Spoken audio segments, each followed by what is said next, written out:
नमस्ते दोस्तों। तो मेरा नाम है साक्षी और मैं जा रही हूँ इंडिया से जर्मनी अपनी जॉब के सिलसिले में।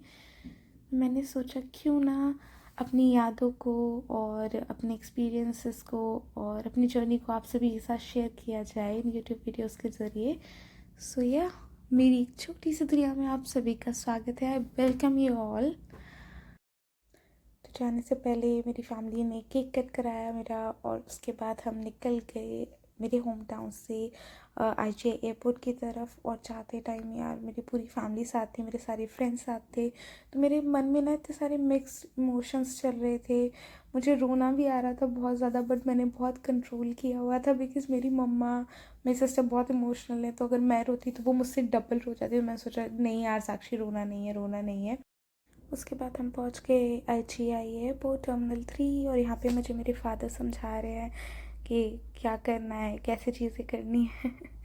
ऑफ कोर्स यार, मतलब आप कितने भी बड़े हो जाओ अपने पेरेंट्स के लिए तो आप बच्चे ही रहते हो। उनको तो लगता है ना आप अगर इतनी दूर जा रहे हो तो। और मेरी मम्मा तो मतलब मेरी मम्मा का यहाँ पे तो बिल्कुल चेहरा उतर गया था। और ये मेरे फ्रेंड्स यहाँ पे मस्ती करते हुए। उसके बाद मैं यहाँ से निकली, मैंने सबको गुड बाय बोला, सबसे गले मिली। उसके बाद मैं निकल गई अपनी जर्नी की तरफ।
ओके, सो सब कुछ डन करा के मैं आ गई थी अपने गेट पे विच इज़ गेट नंबर 8। और वैसे तो मुझे सच में बहुत डर लग रहा था फ्लाइट, मतलब ये सब सारा प्रोसेस करने से पहले, क्योंकि मैंने कभी किया नहीं है। मेरा like it's my first time कि मैं जहाँ फ़्लाइट में बैठ रही।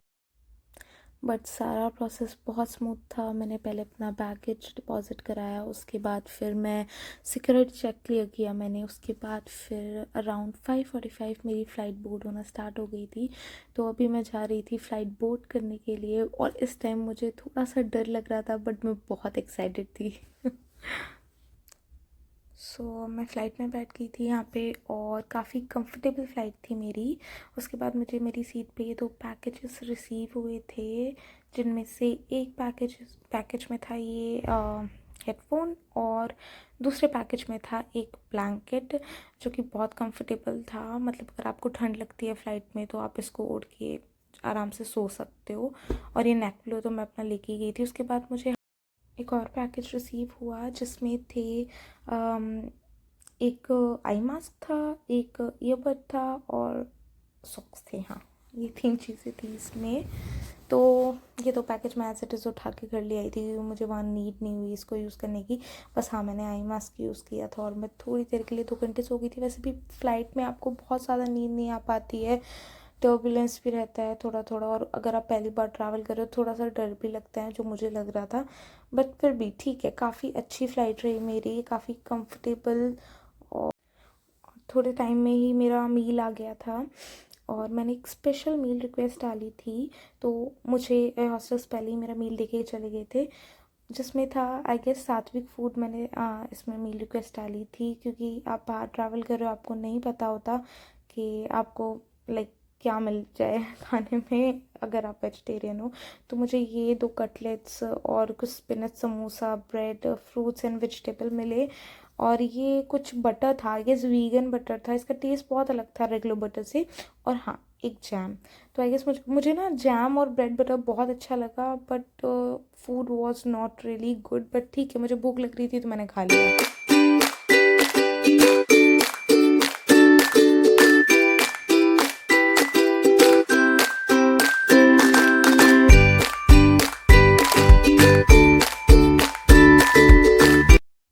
बाद मुझे ये सैंडविच सर्व हुआ जिसमें बैंगन था। हमने लाइफ में पहली बार बैंगन वाला सैंडविच खाया, बट ठीक है।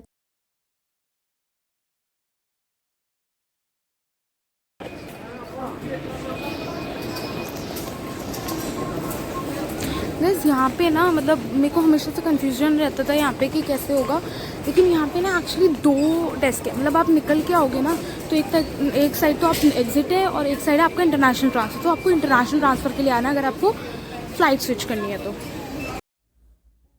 सो फिर आगे मैं चली गई थी सिक्योरिटी चेक की तरफ। तो ये है हमारा इस्तांबुल एयरपोर्ट का इंटरनेशनल सिक्योरिटी चेक काउंटर्स। तो यहाँ से जितनी भी इंटरनेशनल फ़्लाइट्स अगर आपको मतलब चेंज करनी होती है तो आपको यहीं से लेनी होती है। ये इस्तांबुल का duty free, I mean like Istanbul airport का। और मुझे जाना है B10 गेट पे, तो अपन इधर चलते हैं लेफ़्ट में।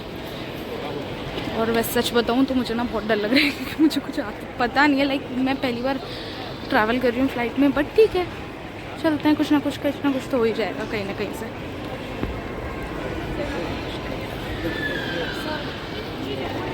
काफ़ी बड़ा है यार, काफ़ी अच्छा है सीरियसली।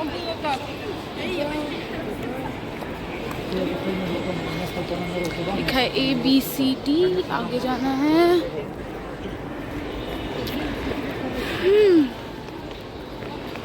मतलब मुझे ऐसा लगता है अगर आप पहली बार ट्रैवल कर रहे हो ना तो आपको ऐसे दिक्कत नहीं है, क्योंकि हर जगह पे सिक्योरिटी के लोग और सब कोई है। तो मतलब इनकेस आपको कोई दिक्कत भी हो तो आप उनसे पूछ सकते हो, कोई गेट वगैरह जैसे मैं पूछ के आ रही हूँ। और हाँ एक और चीज़, यहाँ पे ना फ्री वाईफाई भी है, तो आप ना वो भी ले सकते हो। तो उसके ना काउंटर्स लगे हुए हैं, वहाँ पे जाके बस आपको अपना पासपोर्ट स्कैन करना होता है और उसके बाद आपको वो एक स्लिप मतलब जनरेट कर सकते हैं, वहाँ से प्रिंट कर सकते हैं और उस पर पूरा प्रोसेस लिखा हुआ है।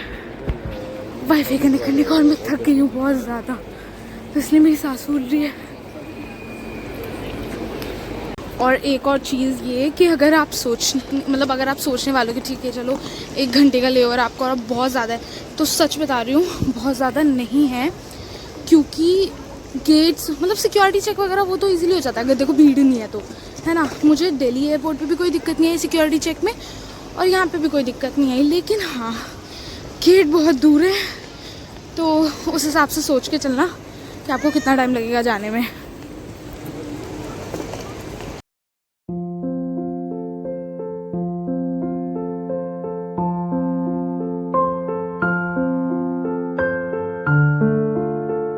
सो आगे हमारा B10 इधर है राइट साइड में। और गाइस टाइम से आ जाना अगर 1 घंटे का ही लाइक आपका लेओवर है तो, क्योंकि बहुत टाइम लगेगा चलने में, क्योंकि सच में बहुत दूर है। और दूसरी चीज़ इधर उधर भटकते हुए मत आना। आई नो बहुत सारी लड़कियाँ होंगी मेरी तरफ, बट कोई फ़ायदा नहीं है, सब कुछ बहुत महंगा है, तो वहीं जाके खरीद लेना जब जा रहे हो। ओके गाइस, सो मेरी बोर्डिंग हो गई है और अभी हम जा रहे हैं फ़्लाइट में बोर्ड करने के लिए। ठीक है मतलब प्रोसेस स्मूथ है, लेकिन ऑफकोर्स इंडिया वाला मुझे ज़्यादा अच्छा लगा। लाइक वहाँ पे लाइक सब अनाउंसमेंट्स एंड एवरीथिंग सब होते रहते हैं। यहाँ पे मुझे ना वो चीज़ थोड़ी लैक लगी। लाइक अगर कोई पहली बार आ रहा है तो उसको तो नहीं पता कि लाइक कैसे होगा, बट ठीक है इतना भी ख़राब नहीं है, अच्छा है। उसके बाद मुझे मेरी ये सेकंड फ़्लाइट पे मेरा फर्स्ट मील सर्व हुआ, जिसमें थे लाइक सम सैलड, फ्री दाल चावल थे कुछ, उसके अलावा फ्रूट्स थे, वेजिटेबल्स थे, अगेन ब्रेड था, फिर बटर था और उसके अलावा ऑलिव ऑयल था और ड्रिंक्स की भी ऑप्शंस थे। तो आई वेंट फॉर कॉफ़ी क्योंकि मुझे नींद आ रही थी काफ़ी ज़्यादा। मैं 2 रातों से सोई नहीं थी, तो फिर मैंने सोचा कॉफ़ी ली जाए। उसके बाद फिर मैं उतर गई बर्लिन के एयरपोर्ट पे और अब मैं जा रही थी मेरे इमिग्रेशन काउंटर पे इमिग्रेशन कराने। और यहाँ पे भी ना काफ़ी भीड़ थी, 2 लाइन्स थी। मतलब एक सेपरेट लाइन थी यूरोप के जो नेटिव्स हैं उनके लिए, और एक सेकेंड लाइन थी विच इज़ फॉर ऑल, जो भी जितने भी टूरिस्ट ट्रैवलर्स थे उनके लिए, तो इसमें टाइम लगा मुझे। उसके बाद फिर मैं ओके, सो इमिग्रेशन डन और हम पहुंच गए हैं बर्लिन। और वैसे तो मुझसे ज़्यादा कुछ पूछा नहीं, बस इतना पूछा कि बर्लिन क्यों आए हो और आप अपना एम्प्लॉयमेंट का कोई पेपर दिखाओ अगर आप एम्प्लॉयमेंट के लिए आए हो यहाँ पे, और कब जाओगे आप अपनी प्लेस पे बर्लिन से, और कौन छोड़ के आएगा, एंड सो बस इतना ही पूछा। बाकी तो स्मूथ था प्रोसेस। अब मैं चलो फिर भाई, अब चलते अपना लगेज कलेक्ट करने और उसके बाद सीधे फ्लैट अपार्टमेंट जो भी कह लो, हमारे इंडिया में तो फ्लैट ही होता है।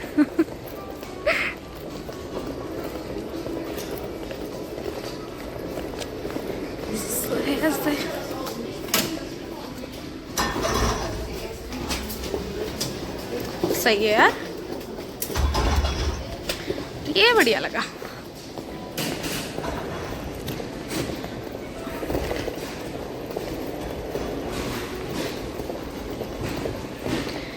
Welcome to Berlin. Okay, so ये आ गया हम अपना लगेज कैरी करने। चलो करते हैं।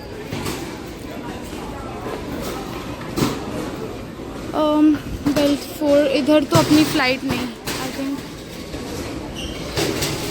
लेट्स सी कहाँ पे आएगा, कौन सी बेल्ट पे आएगा अपना लगेज।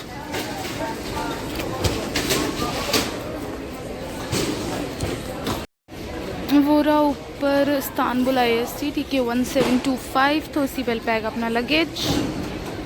एंड वो रहा मेरा लगेज। चलो ये भी आ गया, इसको यहाँ से उठाते हैं और निकलते हैं बाहर। ओके, सो हमने यहाँ से ये निकाला है एस-बान, है ना एस-बान? हाँ, एस-बान का टिकट, जो कि हमें लगभग पड़ा है 4 यूरो 40 सेंट का। और ये रही हमारी एस-बान, जो कि हमें लेके जाएगी कहाँ, ज़ूलॉजिकल गार्डन। चलो फिर। उसके बाद हम पहुंच गए थे अपने एरिया में जहाँ पे हम लोग का अपार्टमेंट है। और बस आज का व्लॉग यहीं तक। अब मिलती हूँ आपसे कल नए व्लॉग के साथ, तब तक के लिए